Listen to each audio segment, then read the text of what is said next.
मजलिस इत्तेहादुल मुस्लिमीन की जानिब से यौम आज़ादी का जश्न जोश खरोश के साथ मनाया जा रहा है। सदर मजलिस रुकन पार्लियामेंट हैदराबाद बैरिस्टर असदुद्दीन ओवैसी ने मुख्तलिफ मकामात पर परचम कुशाई अंजाम दी। मुजाहिदीन आज़ादी को खराज पेश किया गया और अवाम को मुबारकबाद दी गई।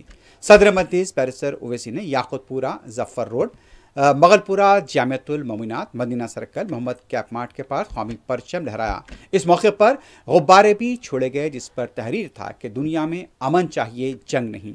सदर मजलिस का मुकामी अवाम की तरफ से वालेहाना इस्तकबाल किया गया।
शुभ